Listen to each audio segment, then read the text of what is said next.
वक्फ bill सदन से पास नहीं हुआ। जेपीसी कमेटी ने सरकार को कई बदलावों का सुझाव दिया है, लेकिन all India Muslim personal law board ने दिल्ली के जंतर मंतर पर विरोध प्रदर्शन किया।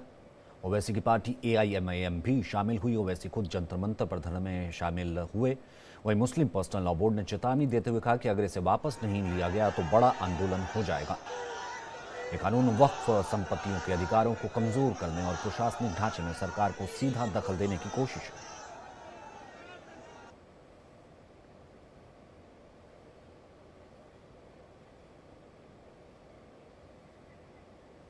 और क्या कुछ कहना था ओवैसी का, ये सुनते हैं।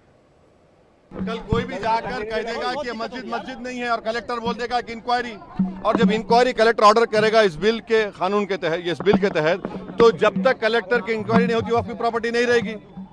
यही होगा ना। अगर आपकी मस्जिद है, कोई जाके बोलेगा मस्जिद नहीं है, कलेक्टर को कंप्लेन दे दिया, कलेक्टर इंक्वायरी ऑर्डर करेगा, इंक्वायरी तक जब इंक्वायरी ऑर्डर करेगा तो वो मस्जिद ही नहीं रहेगी, वक्फ नहीं रहेगा। हिंदू धर्म में, सिखों के धर्म में, जैन धर्म में, बौद्ध धर्म में उनके जो मजहबी बोर्ड्स हैं उसमें तो कोई उन्हीं का मजहब का नहीं बन सकता है। यहाँ पर आप कैसे बना रहे हैं फिर, और ज्यादा बना सकते हैं क्या? इससे वक्फ को बचाने का कोई ताल्लुक नहीं है। दृष्टि गुप्ता इस वक्त हमारे साथ मौजूद हैं। दृष्टि, तमाम चीज़ें कही गई, ओवैसी भी उतरे और उसके बाद हमने देखा कि वक्फ बोर्ड के जो चेयरमैन रहे हैं उससे पहले उनका भी ये कहना है कि नहीं जी, किसी भी तरह की कुर्बानी के लिए चले जाएंगे। तमाम वहाँ पर चीज़ें हुई। आज और कुछ क्या हुआ है और किस तरीके से और इसे पॉलिटिसाइज करने की हम ये कह रहे हैं कि ये कवायद की जा रही है?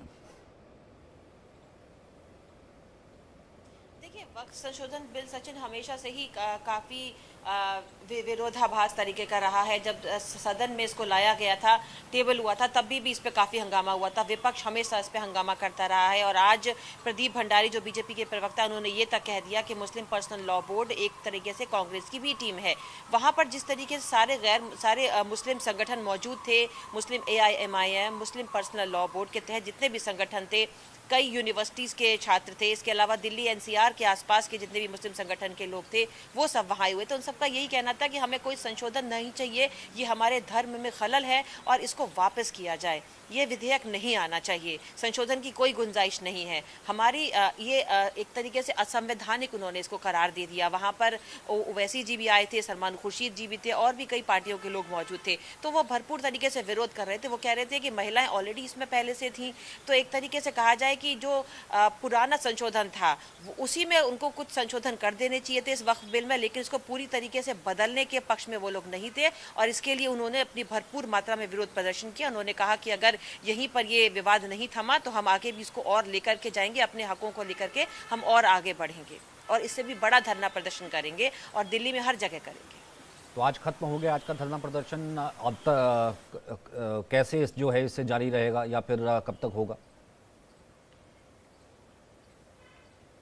देखिए, आज का धरना प्रदर्शन जो 10 बजे से लेकर 1 बजे तक की उनको परमिशन दी गई थी प्रदर्शन करने की, उन्होंने कहा हम ये बहुत शांतिपूर्ण तरीके से सरकार को समझाना चाहते हैं कि इस विधेयक को वापस ले लें, लेकिन अगर सरकार इस पर गौर नहीं करती है या वापस नहीं लेती है, जो कि हमारे धर्म के विरुद्ध है, तो हम आगे कहीं और जाकर के संगठनों में इसका विरोध प्रदर्शन करेंगे। और हम कहाँ तक जाएंगे हमें खुद नहीं पता, लेकिन हाँ, हम संविधान के दायरे में रह करके चलेंगे। ये उन्होंने भी कहा कि हम असंवैधानिक काम नहीं करेंगे, धरना प्रदर्शन करना हमारा हक है और हम यहाँ पर अपनी बात को सरकार के सामने रखना चाहते हैं। हालांकि हमारे जो विपक्ष के